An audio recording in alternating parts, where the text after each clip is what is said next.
नमस्कार, हमारे digital platform में आपका स्वागत है। यूनियन बजट 2026 से 27 में केंद्र सरकार ने जम्मू कश्मीर और लद्दाख के लिए फाइनेंशियल सपोर्ट बढ़ाने का ऐलान किया है। 43,290 करोड़ से ज्यादा की केंद्रीय सहायता जम्मू कश्मीर के लिए और 4,869 करोड़ की ग्रांट इन एड लद्दाख के लिए है। ये आंकड़े बताते हैं कि सरकार का फोकस इस बार पहाड़ी क्षेत्रों पर रहा है। पर्यटन, कृषि, हॉर्टिकल्चर और इंफ्रास्ट्रक्चर को रोजगार का इंजन बताते हुए सरकार ने इको फ्रेंडली माउंटेन ट्रेल्स, विरासत स्थलों के विकास और टूरिस्ट गाइड की फ्री ट्रेनिंग जैसी योजनाओं की घोषणा की है। लेह पैलेस जैसे ऐतिहासिक स्थलों को विकसित करने की बात भी इसी विजन का हिस्सा है। कृषि सेक्टर में अखरोट, बादाम और पाइन नट्स जैसी हाई वैल्यू फसलों पर जोर दिया गया है। वहीं एआई आधारित विस्तार भारत टूल के जरिए किसानों को बेहतर बाजार से जोड़ने की कोशिश भी की जा रही है। लेकिन जहां कारोबारी और पर्यटन सेक्टर में सकारात्मकता भरी प्रतिक्रियाएं इसको लेकर देखने को मिली है, वहीं सियासी गलियारों में इस बजट को लेकर मतभेद भी साफ नजर आ रहे हैं। तो बजट में जम्मू कश्मीर और लद्दाख को क्या क्या मिला और इस पर जमीन से लेकर सियासत तक क्या कहा जा रहा है, देखिए इस खास रिपोर्ट में।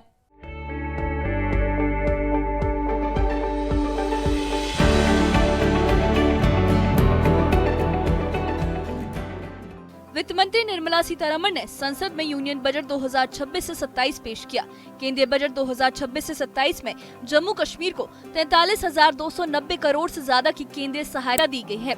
ये पिछली बार के मुकाबले करीब 1,950 करोड़ अधिक है। इसमें संसाधन कमी को पूरा करने के लिए 42,650 करोड़, डिजास्टर रिस्पांस फंड के लिए 279 करोड़, कैपिटल एक्सपेंडिचर असेसमेंट और Jhelum Tawi flood recovery project के लिए अलग से सहायता शामिल है। वहीं लद्दाख को कुल 4,869 करोड़ की ग्रांट इन एड दी गई है, जिसमें राजस्व और पूंजीगत व्यय दोनों शामिल है। LAHDC लेह और कारगिल को अब तक का सबसे बड़ा बजट मिला है। इस बजट में पर्यटन को रोजगार और विकास का इंजन बताया गया है। हिमाचल, जम्मू कश्मीर और लद्दाख में इको फ्रेंडली माउंटेन ट्रेल विकसित किए जाएंगे, जिसमें ट्रैकिंग और एडवेंचर टूरिज्म आसान होगा। इसके साथ 15 विरासत और पुरातात्विक स्थलों का विकास, जिसमें लेह पैलेस प्रमुख है, और उसके अलावा 10,000 टूरिस्ट गाइड्स की ट्रेनिंग होगी। नेशनल इंस्टीट्यूट ऑफ हॉस्पिटैलिटी और डिजिटल नॉलेज ग्रिड जैसे प्रावधान शामिल है। सरकार का दावा है कि इससे लोकल रोजगार बढ़ेगा और पर्यटन इकोनॉमी को मजबूती मिलेगी। बजट में पहाड़ी इलाकों के लिए हाई वैल्यू फसलों जैसे अखरोट, बादाम और पाइन नट्स पर जोर दिया गया है। इसके साथ मल्टीलिंगुअल AI2 विस्तार भारत के जरिए किसानों को बेहतर बाजार से जोड़ने की बात भी कही गई है। उम्मीद जताई जा रही है कि इससे कश्मीर की ऑर्चर्ड बेस्ड इकोनॉमी को सहारा मिलेगा और किसानों की आमदनी बढ़ेगी। बजट पर कारोबारी और पर्यटन सेक्टर से सकारात्मक प्रतिक्रियाएं सामने आई है। एसोचैम JNK के अध्यक्ष मानिक बत्रा ने कहा कि ये बजट विकसित भारत के सपने को पूरा करने की दिशा में है। पर्यटन, हॉर्टिकल्चर और उद्योग जगत को इससे बड़ा फायदा होगा। वहीं होटल इंडस्ट्री से जुड़े शिवांग गुप्ता का कहना है कि नए पर्यटन स्थलों की खोज और टूर गाइड्स की ट्रेनिंग विदेशी सैलानियों की संख्या बढ़ाएगी और होटल इंडस्ट्री को सीधा लाभ मिलेगा। कुलगाम से आए उद्योगपति और पर्यावरणविद शबीर अहमद कनू ने भी इको टूरिज्म और GST राहत को स्थानीय अर्थव्यवस्था के लिए फायदेमंद बताया। ड्राई और फ्रेश फ्रूट एसोसिएशन अनंतनाग के उपाध्यक्ष शिराज अहमद हाफिज ने कहा कि AI आधारित विस्तार भारत किसानों को बेहतर बाजार दिलाने में मदद करेगा। हम विकसित भारत और आत्मनिर्भर भारत की बात करते हैं तो कहीं ना कहीं इंडस्ट्री और मैन्युफैक्चरिंग की तरफ पुश है। जो MSMEs हैं, 30% कंट्रीब्यूटर है GDP का। MSME बहुत इंपॉर्टेंट है हमारी कंट्री के लिए। एम्प्लॉयमेंट जनरेशन काफ़ी होती है MSME से, तो MSME में ग्रोथ फंड है 10,000 करोड़ का दिया गया, जिससे जो CGT MSE टाइप की स्कीम्स थी MSMEs के लिए, कैपिटल जिसमें कैपिटल दिया जाता था बिना कोलैटरल के, वो मिलेगा। उससे आप अपना जो उस फंड से है आप अपग्रेडेशंस कर सकते हैं अपने यूनिट्स की, और ग्लोबल और डोमेस्टिक मार्केट लिंकेजेस बेटर होंगी। और एक सेल्फ रिलायंट फंड होता है MSME में, उसमें भी 2,000 करोड़ का टॉपअप किया गया है। अगर हम बात करें, इंडिया को मैन्युफैक्चरिंग हब बनाने की बात की गई है इस बजट में। बायो फार्मा में 10,000 करोड़ का प्रावधान रखा गया है। मिशन जो आपका सेमीकंडक्टर मिशन 2.0 है, उसमें 40,000 करोड़ दिए गए हैं कि ताकि इंडिया सेमीकंडक्टर्स लोकली डेवलप कर सके और हमारी इंपोर्ट डिपेंडेंसी कम हो। जब हम इस इंडस्ट्री में लोकली डेवलप करना शुरू करेंगे तो जॉब क्रिएशन भी बहुत ज़्यादा होगी। लेगेसी इंडस्ट्रियल पार्क्स हैं, उन्हें रिजुवनेट करने की बात की गई है। 2000 से ऊपर हैं पैन इंडिया, जिनमें इंफ्रास्ट्रक्चर इंप्रूव होगा, उनकी कनेक्टिविटी बेटर होगी, वो बेटर प्रिपेयर्ड होंगे मैन्युफैक्चरिंग और एक्सपोर्ट्स के लिए, और उनकी ग्लोबल और डोमेस्टिक मार्केट लिंकेजेस बेटर होंगी उससे। 10,000 से 20,000 गाइड्स को अब ट्रेन किया जाएगा अब इससे क्या होएगा कि जब आप फॉर्मली एक एक्सपीरियंशियल टूरिज्म देंगे टूरिस्ट को, तो मैं समझता हूँ काफ़ी ज़्यादा इसमें जो है वो इसमें काफ़ी ज़्यादा इंकरेजमेंट मिलेगी।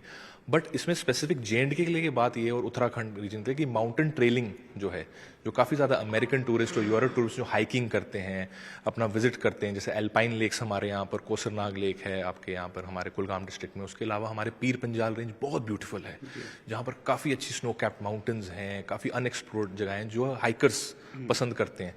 उसके ऊपर गवर्नमेंट ने इस बार फोकस दिया गया है ताकि हमारा भी रेवेन्यू बढ़े और व्यवसाय बढ़े, और इसमें भी हम काफ़ी चीज़ें चाहे एडवेंचर टूरिज्म की भी डालें और हाइकिंग टूरिज्म की भी डालें। भारत विस्ता जो कि एक AI टूल कश्मीर किसानों, अखरोट किसानों के लिए खास तौर पर फ़ायदेमंद साबित हो सकता है, जैसे किसान उर्दू, कश्मीरी या अपनी मादरी ज़ुबान में रहनुमाई हासिल कर सकते हैं। मौसम और बहार के बारे में बर वक्त इतला मिलेगी। अखरोट के बागात की देखभाल, काट छाट, बीमारी और कीड़ों के बारे में साइंसी मशवरे मिलेंगे। मुल्क की बड़ी मंडियों में रोज़ाना के दाम मालूम होंगे। अखरोट की दुरुस्त ग्रेडिंग, खुश्क करना और ज़ख़ीरा करने की रहनुमाई मिलेगी। इससे काफ़ी फ़ायदा मिलेगा एक ग्रोवर को। जो इस बार का यूनियन बजट 2026 जो घोषित हुआ है, जो जम्मू कश्मीर के लिए ख़ास है, वो इसलिए कि पर्यावरण संरक्षण और प्रकृति संरक्षण के साथ साथ जो ये फैसला लिया गया है इको फ्रेंडली माउंटेन ट्रेल्स बनाने का, तो ये अपने आप में ख़ास है। इसके माध्यम से जो क्षेत्र में टूरिज़्म तो बढ़ेगा ही, और जो स्थानीय युवा हैं उनको इको फ्रेंडली टूरिस्ट गाइड का जो है ट्रेनिंग दी जाएगी। उससे क्या होगा कि जो स्थानीय युवा हैं उनके लिए नए रोजगार पैदा होंगे। सियासी मोर्चे पर प्रतिक्रियाएं बटी हुई हैं। नेता विपक्ष और वरिष्ठ बीजेपी नेता सुनील शर्मा ने बजट को ऐतिहासिक बताते हुए कहा कि जम्मू कश्मीर के बजट में करीब 2000 करोड़ की बढ़ोतरी समग्र विकास का रास्ता खोलेगी। वहीं कैबिनेट मंत्री सकीना यत्तू ने कहा कि कुछ प्रावधान अच्छे हैं, लेकिन असली सवाल जमीन पर उनके अमल का है। बेरोजगारी पर और ठोस फोकस होना चाहिए। पीडीपी ने भी बजट को नाकाफी बताते हुए कहा कि उन्हें अब 6 फरवरी को पेश होने वाले मुख्यमंत्री उमर अब्दुल्ला के बजट से उम्मीदें हैं। वहीं लद्दाख यूटी के उपराज्यपाल कविंद्र गुप्ता ने केंद्रीय बजट को विकसित भारत के संकल्प की दिशा में अहम कदम बताया। मोदी गवर्नमेंट 3.0 ने जो बजट 2026-27 का पेश किया है, ये अपने आप में एक अकल्पनीय है, और जो संकल्प नरेंद्र मोदी जी का है 2047 में विकसित भारत बनाने का, उस तरफ मुझे लगता है कि अग्रसर है। अनेकों योजनाएं, परियोजनाएं, अनेकों जो राजकोषीय बजट है उसको मद्देनज़र रखते हुए उठाई हैं। खैर एग्जैक्ट नंबर और डाटा लेके हम थोड़ी देर में आएंगे आपके पास, लेकिन ओवरऑल अगर हम आउटलाइन खींचे तो शायद ही कोई ऐसा वर्ग रखा है भारत में जिसको इस बजट में कोई न कोई किसी न किसी प्रकार से लाभ है। और इन वर्गों के अलावा ओवरऑल देखा जाए तो अगर भारत की उन्नति, तरक्की या प्रगति की बात की जाए तो ये बजट बहुत ही लाभकारी बजट है। अगर हम जम्मू कश्मीर की बात करते हैं तो यहाँ पे भी 43,290 करोड़ का बजट आवंटित किया है, जो लगभग गत वर्ष से लगभग 2,000 करोड़ रुपया ज़्यादा है। ये हमारे जम्मू कश्मीर के लोगों के लिए बहुत विशेष है, और इसके लिए भी मैं शुभकामनाएं देना चाहूँगा। जो हमारी फाइनेंस मिनिस्टर निर्मला सीतारमन ने पेश किया है, ये ग्रोथ ओरिएंटेड बजट है। इसमें हर एक सेक्टर आप देखिए, हेल्थ, एजुकेशन, हेरिटेज, कल्चर, हर एक सेक्टर पे इस पे ध्यान दिया गया। और हम यूँ समझ लें कि ये जो बजट है इसमें MSME उस पर फोकस किया गया, और जॉब ओरिएंटेड बजट है कि जॉबों को कैसे जनरेट किया जाए, एक विजन इसमें दिया गया है। हम यूँ कह सकते हैं कि ये जो नया बजट है, तमाम सेक्टर्स, चाहे रेलवेज़ हो, चाहे रोड्स हो, चाहे जितने भी हमारे सेक्टर्स हैं, उन सब के लिए इस बजट में एक प्रावधान, एक विजन दिया गया आगे आने वाले 2026 और 27 का। हम कह सकते हैं कि ये प्रो पीपल है, प्रो पोर है।